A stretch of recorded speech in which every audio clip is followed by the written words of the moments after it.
हरियाणा के कैथल में एक महिला ने जननायक जनता पार्टी यानी जेजेपी के विधायक ईश्वर सिंह को सरेआम थप्पड़ मार दिया। विधायक के साथ लोगों ने धक्का मुक्की भी की। विधायक तो बाढ़ प्रभावित एरिया का मुआयना करने गए थे, लोगों की समस्याएं सुनने गए थे। फिर ऐसा क्या हुआ? कहीं यह जनता का आक्रोश तो नहीं? क्योंकि ऐसा नहीं कि ये पहले नेता थे जो जनता के बीच परेशानियों को देखने गए थे। मुख्यमंत्री मनोहर लाल, गृह मंत्री अनिल विज, डिप्टी सीएम दुष्यंत चौटाला भी जनता के बीच ट्रैक्टर, नाव और हेलीकॉप्टर लेकर पहुंच चुके हैं। यह आक्रोश कई मायनों में खास है, क्योंकि जनता के मन में कहीं सरकार और गठबंधन पार्टियों को लेकर गुस्सा तो नहीं, और अगर ऐसा है तो फिर 2024 में भाजपा जजपा को खामियाजा भुगतना पड़ सकता है। उसी पर आज बात करेंगे। बाढ़ के हालात कैसे हैं वह भी आपको बताएंगे और पूरी घटना का जिक्र भी सुनाएंगे। बस आप बने रहिएगा हरियाणा आज के खास शो एसएनए के साथ। नमस्कार, स्वागत आपका एसएनए में। हरियाणा आज का वो शो जो खबरों का विश्लेषण करता है, इसीलिए दर्शक प्यार से उसे स्पेशल न्यूज एनालाइज कहते हैं।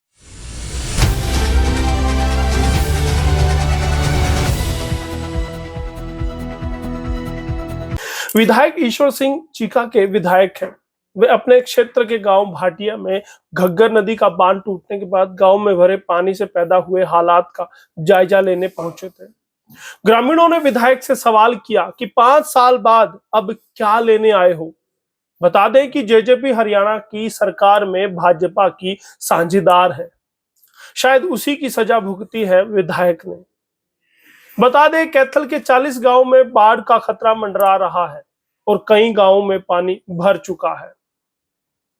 विधायक ने क्या कहा इस थप्पड़ कांड के बाद, वो भी सुन लीजिए। ग्रामीणों का गुस्सा स्वाभाविक था। कुछ समय तक विधायक ईश्वर सिंह का विरोध होता है। यहां पर ग्रामीणों की काफी भीड़ जुट गई। सुरक्षा कर्मियों ने विधायक को भीड़ से बचाया। विधायक ईश्वर सिंह ने कहा कि क्षेत्र के कई गांवों में बाढ़ की स्थिति बनी हुई है। इस स्थिति में ग्रामीणों का गुस्सा स्वाभाविक है। गांव में आई प्राकृतिक आपदा में कोई कुछ नहीं कर सकता। सिर्फ ऐसा ही नहीं कि सिर्फ जेजेपी के नेताओं को विरोध झेलना पड़ा हो। इस थप्पड़ कांड के बाद अब भाजपा सांसद नायब सैनी का लोगों ने विरोध किया। सांसद सैनी कुरुक्षेत्र के दीदार नगर में ड्रेन टूटने के कारण आई बाढ़ का जायजा लेने पहुंचे थे। यहां गुस्साए लोगों ने न केवल सांसद का घेराव किया, बल्कि उनके सामने मुर्दाबाद के नारे भी लगाए। सांसद सैनी को सुरक्षा कर्मियों ने बड़ी मुश्किल से लोगों के बीच से निकाला। सांसद सैनी जाने लगे तो महिलाएं गाड़ी के आगे खड़ी हो गई। लोगों में गुस्सा इस बात का था कि समय रहते उचित कदम, उचित प्रबंध क्यों नहीं किए गए। हालात बिगड़ने पर ही क्यों राजनीति करने आते हैं।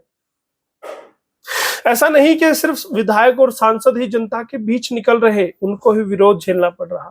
प्रदेश के मुखिया, हरियाणा के मुख्यमंत्री मनोहर लाल बाढ़ के बाद पैदा हुई स्थिति का जायजा लेने अंबाला कैंट पहुंचे। उन्होंने लघु सचिवालय में जिला प्रशासन के साथ मीटिंग की। मीटिंग के बाद पत्रकारों से बातचीत करते हुए मुख्यमंत्री ने कहा, अंबाला का एरियल सर्वे वो कर चुके हैं। अंबाला और कुरुक्षेत्र जिला ज्यादा प्रभावित है। प्रशासन द्वारा हर जगह मदद पहुंचाई जा रही है। मुख्यमंत्री ने कहा कि अभी तक प्रदेश में बाढ़ के कारण मरने वाले 10 लोगों की पुष्टि हुई है। अभी आंकड़ा और भी बढ़ सकता है। बाढ़ में काफी सारे पशुओं की भी मौत हुई है। उन्होंने आगे कहा कि मृतकों के परिजनों को सरकार की ओर से 4-4 लाख रुपए के मुआवजे दिए जाएंगे। साथ ही उन्होंने सभी जिलों के डीसी को मुआवजा रिपोर्ट भेजने के आदेश दे दिए हैं। ये कहना था मुख्यमंत्री मनोहर लाल का। मुख्यमंत्री के इस दौरे में अधिकारियों के साथ साथ हरियाणा के गृह मंत्री अनिल विज, राज्यसभा सांसद कार्तिकेय शर्मा, सिटी विधायक असीम गोयल और जिला प्रधान राजेश बतौरा, डीसी डॉक्टर शालीन, एसडीएम सत्येंद्र सिवाच सरीखे लोग मौजूद रहे। अगर प्रदेश के मुख्यमंत्री अपना फर्ज निभा रहे तो फिर प्रदेश के डिप्टी सीएम कहां पीछे रहते। हरियाणा के डिप्टी सीएम दुष्यंत चौटाला भी ट्रैक्टर पर अंबाला सिटी के नग्गल एरिया में बाढ़ग्रस्त एरिया के दौरा करने पहुंचे। दुष्यंत चौटाला ने खुद ट्रैक्टर चलाकर लोगों को खाद्य सामग्री बांटी। इस दौरान उन्होंने आर्मी और एनडीआरएफ से हालातों की जानकारी ली। दुष्यंत चौटाला ने कहा कि जहां नाव से जाना संभव नहीं, वहां हेलीकॉप्टर से राशन व जरूरी सामान घरों की छतों तक पहुंचाया जाए। डिप्टी सीएम दुष्यंत चौटाला ने प्रशासनिक अधिकारियों को मौके पर बुलाकर कड़े निर्देश भी दिए।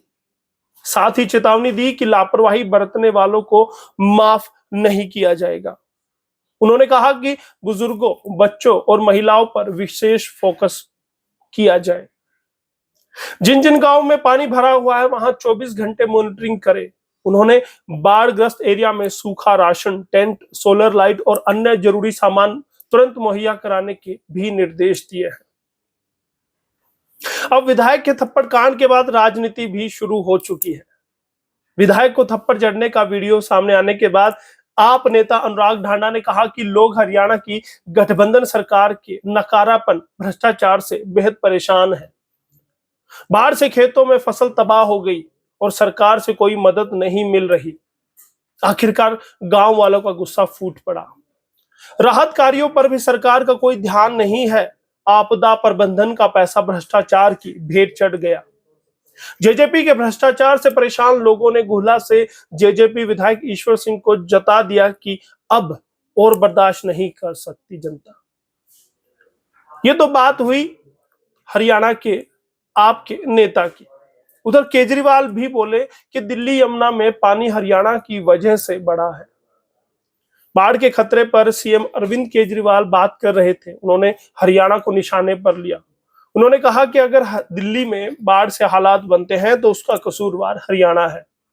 लेकिन वो ये भूल गए कि 2024 में वो हरियाणा में भी अपनी सरकार बनाना चाह रहे हैं, तो वो किसे टारगेट कर रहे हैं। दिल्ली के सीएम केजरीवाल ने केंद्रीय गृह मंत्री अमित शाह को चिट्ठी भी लिखी है, जिसमें उन्होंने कहा कि दिल्ली में पिछले 3 दिन से बारिश नहीं है और पानी बढ़ रहा, जिस पर संज्ञान लिया जाए। अब आपको लगता होगा कि मौसम की मार सिर्फ आम आदमी पर पड़ी है। हरियाणा में अंबाला में बाढ़ से राज्य के गृह एवं स्वास्थ्य मंत्री अनिल विज का घर भी नहीं बचा है। अंबाला कैंट में शास्त्री कॉलोनी स्थित उनके घर में भी पानी भर गया है। ग्राउंड फ्लोर का पूरा सामान पहली मंजिल पर शिफ्ट किया गया है। आपको बता दें कि हरियाणा में आज भी अंबाला, कालका, बराड़ा, जगाधरी, छछरौली, नारायणगढ़, पंचकूला में चंडीगढ़ मौसम विभाग ने 3 घंटे की बारिश का अलर्ट जारी किया है। मौसम विशेषज्ञों के अनुसार सूबे में अभी खतरा टला नहीं है। पहाड़ों में लगातार हो रही बारिश से राज्य की नदियां, खासकर यमुना, हालात खराब कर सकती है। हालांकि 15 के बाद से फिर से राज्य में मानसून एक्टिव हो जाएगा और शायद दिक्कतें बढ़ सकती हैं। वहीं अंबाला में लोगों का समय छत पर कट रहा है, जहां उन्हें खाने पीने का सामान मुहैया कराया जा रहा। अंबाला में ही एक 9 महीने की गर्भवती महिला बाढ़ में फंस गई थी। इसका पता चलते ही आर्मी और पुलिस की टीम ने उसे बाहर निकाला। महिला जिस घर में फंसी थी वहां पर 6 फीट पानी जमा हो गया था। अब बात कर लेते हैं हरियाणा के जो अन्य जिले हैं, अन्य क्षेत्र हैं उनकी। इसके अलावा हरियाणा के 13 जिलों में घग्गर और यमुना का पानी घुस गया है। राज्य के 240 गांव बाढ़ की चपेट में आ चुके हैं। यहां अंबाला, करनाल, पानीपत, सोनीपत के बाद अब जींद, फतेहाबाद, फरीदाबाद, पलवल, सिरसा जिले में भी बाढ़ का खतरा मंडराने लगा है। दिल्ली के बाद हरियाणा ने अब राजस्थान की चिंता बढ़ा दी है। सिरसा में घग्गर का जलस्तर आज 16,000 क्यूसेक पहुंच गया है। जलस्तर बढ़ने पर ओट डैम हेड में से राजस्थान साइफन की ओर करीब 7600 क्यूसेक पानी छोड़ा गया है, जिससे हो सकता है कि राजस्थान में भी हालात खराब हो जाए। उसी की चिंता जताई है राजस्थान ने भी। आपके क्षेत्र का कैसा हाल है? क्या आपके यहाँ भी पानी भरा है? कमेंट करके जरूर बताइएगा। क्या सरकार की जो कोशिशें हैं वो नाकाफी हैं या फिर वो सबको सुविधाएं, सुरक्षा मुहैया करा पा रही हैं, सुविधाएं दे पा रही हैं? हमें जरूर बताइएगा और बने रहिएगा SNA के साथ। हरियाणा आज के लिए यशपाल कंजी।